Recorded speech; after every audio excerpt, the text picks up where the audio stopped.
উজনিৰ 4 লেনযুক্ত ৰাষ্ট্ৰীয় ঘাইপথৰ নিৰ্মাণ কাৰ্যই জিয়াটো ভুগাইছে সৰ্বসাধাৰণ ৰাইজক।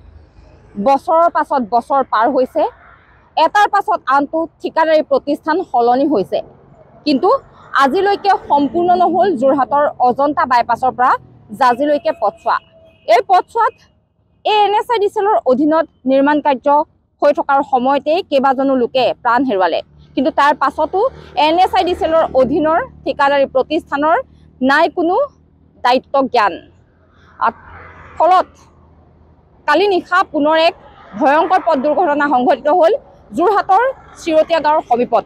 মোৰ সহযোগে দেখুৱাইছে এই স্থানতেই সেই পথ দুৰ্ঘটনাটো সংঘটিত হ'ল আৰু যিখন বাহন ক্ষতিগ্ৰস্ত হৈছিল সেই বাহনৰ কিছু অংশ এতিয়াও এই স্থানতেই পৰি ৰৈছে। আৰু পূৰ্বে বুলি ক'লে কালিলৈকে বুলি ক'ব লাগিব, কালিলৈকে এই স্থানত আছিল উপপথলৈ অহা এটা সংলগ্ন পথ, কিন্তু কালি দিনৰ ভাগতে এই সংলগ্ন পথটো বন্ধ কৰি এনেদৰে নিৰ্মাণ কাৰ্য চলালে, কিন্তু স্পষ্টকৈ কোনো সাংকেতিক চিহ্ন কালিৰ দিনটোত নাছিল। ফলত সেই ব্যক্তিজন বাহনখন লৈ তেওঁ পত্নীৰ সৈতে আহি আছিল আৰু এইটো যিহেতু পূৰ্বৰে পৰাই এটা সংলগ্ন উপপথলৈ সংলগ্ন পথ আছিল, তেওঁ হয়তো এনেদৰে গাড়ীখন ইয়ালৈ ভৰাবলৈ চেষ্টা কৰিছিল আৰু তেতিয়া এই পথ দুৰ্ঘটনাটো সংঘটিত হ'ল। কেৱল মাত্ৰ NSIDCLৰ অধীনৰ ঠিকাদাৰী প্ৰতিষ্ঠানৰ যিসকল কৰ্মকৰ্তা আছে তেওঁলোকৰ ভুলৰ বাবে এনেদৰে বাৰে বাৰে পথ দুৰ্ঘটনা সংঘটিত হৈছে। কিয়নো তেওঁলোকে পথ এটা নিৰ্মাণ কৰিছে, ইমান দকৈ পথছোৱা খন্দা হৈছে, কিন্তু স্পষ্টকৈ সাংকেতিক চিহ্ন নিদিয়াৰ ফলতেই এনেধৰণে পথ দুৰ্ঘটনাটো সংঘটিত হ'ল। মোৰ লগত সচেতন লোক আছে, মই কিছু মন্তব্য ল'বলৈ চেষ্টা কৰিম। যিহেতু NSIDCLৰ ভুলৰ বাবে বাৰম্বাৰ পথ দুৰ্ঘটনা সংঘটিত হৈছে, কিন্তু তাৰ পাছতো তেওঁলোকে শিক্ষা লোৱা নাই। কি ক'ব? ধন্যবাদ। পোনপ্ৰথমে আপোনালোকৰ 24 নিউজ চেনেল ধন্যবাদ জ্ঞাপন কৰিছোঁ ঘটনাত উপস্থিত হোৱাৰ বাবে। আৰু এইটো কালি যিটো ঘটনাটো যোৱাকালি যিটো হৈ গ'ল, এইটো অতি দুৰ্ভাগ্যজনক কথা। এইটো কোনো নতুন কথা নহয়। এতিয়া ৰাষ্ট্ৰীয় ঘাইপথ যিবিলাক নিৰ্মাণ কৰিছে, আপুনি এই জেগাটো চালেই নহ'ব। আপুনি চাওকচোন, যিবিলাক ৰাষ্ট্ৰীয় ঘাইপথ নিৰ্মাণ কৰিছে, এক প্ৰকাৰ ঘাইপথো নিৰ্মাণ কৰিছে আৰু এটা চাইডে শ্মশান নিৰ্মাণ কৰিছে। স্পষ্ট কথা ক'ব গ'লে এটা চাইডে শ্মশান এখন নিৰ্মাণ কৰিছে, য'ত মানুহৰ বিভিন্ন ধৰণৰ মৃত্যু মুখত পৰি চলি আছে।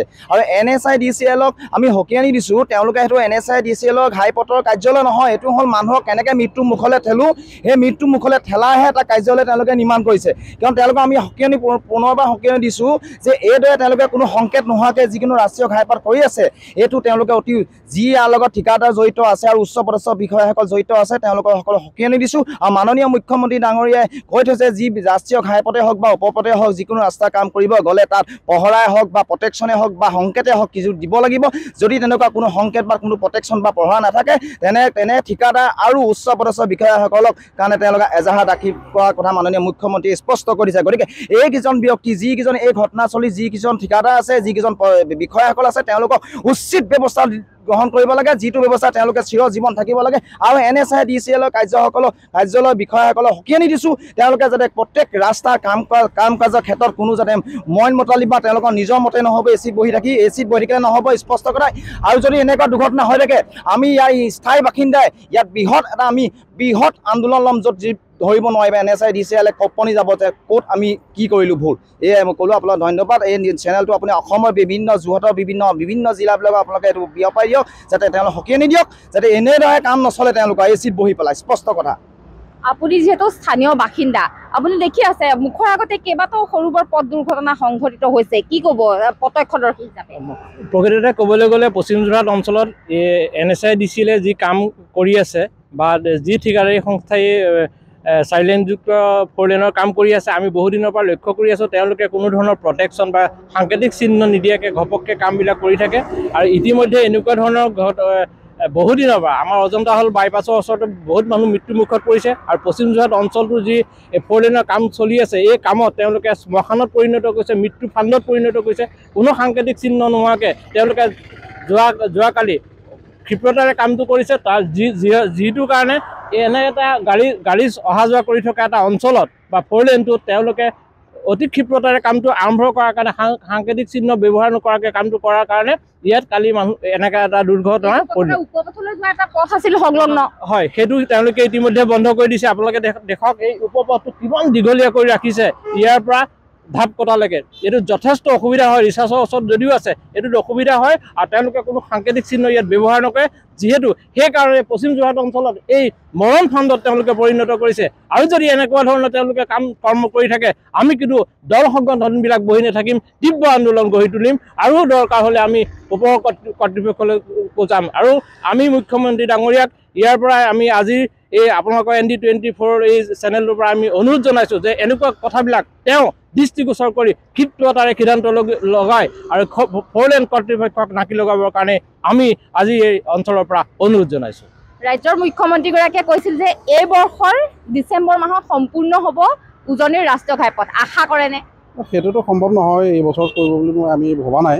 কিন্তু ৰাষ্ট্ৰীয় ঘাইপথ সংস্থাসমূহে কামটো মানে তীব্ৰগতিৰ কামটো আগবঢ়াইছে, সেইটো ঠিকে আছে। কিন্তু সেই বস্তুটোৰ লগত লক্ষ্য ৰাখি আমাৰ পাব্লিকৰ মানে প্ৰতি লক্ষ্য ৰাখিব লাগিব যে ক'ত পাব্লিকৰ অসুবিধা আছে। তেওঁলোকে ৰাস্তাৰ কাম হাতত লয়, কিন্তু ঠিকে আছে, কিন্তু কথা হ'ল গাঁত খান্দে, তাত সাংকেতিক চিহ্ন নিদিয়াৰ কাৰণে কালি এক্সিডেণ্টটো হ'বলৈ পালে। গতিকে তেনেধৰণৰ কামবিলাক যদি আৰু গাঁত খন্দা কাম আৰম্ভ কৰে, প্ৰথমতে তেওঁলোকে সাংকেতিক চিহ্নটো ব্যৱস্থা কৰি ল'ব লাগে পাব্লিকৰ প্ৰতি লক্ষ্য ৰাখি। গতিকে আমি চৰকাৰলৈ অনুৰোধ জনাইছোঁ অতি সোনকালে যাতে সেই ব্যৱস্থাসমূহ খৰতকীয়া কৰি পেলাই ৰাইজৰ সুৰক্ষা কৰে, সেই ব্যৱস্থাটো কৰিবৰ কাৰণে আমি অনুৰোধ জনালোঁ।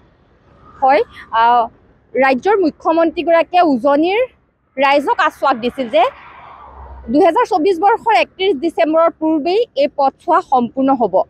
কিন্তু এতিয়া ৰাইজে আশা কৰা নাই যে ডিচেম্বৰ মাহতে এই পথছোৱা সম্পূৰ্ণ হ'ব বুলি ৰাইজে আশা কৰা নাই, কিয়নো পথ নিৰ্মাণ কাৰ্য চলি আছে, অতি লেহেমীয়া গতিত পথ নিৰ্মাণ কাৰ্য চলিছে বুলিয়ে ক'ব লাগিব।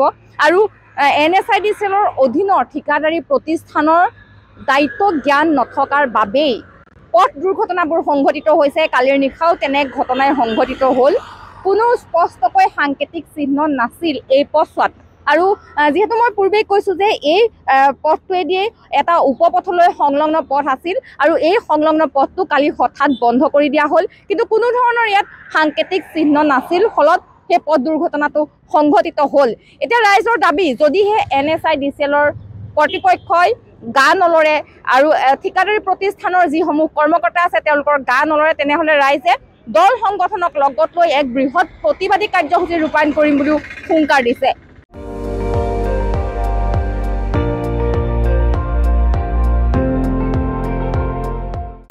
আপুনি চাই আছে ND24, সৰ্বশ্ৰেষ্ঠ নহয় সৰ্বোত্তমৰ দৌৰত।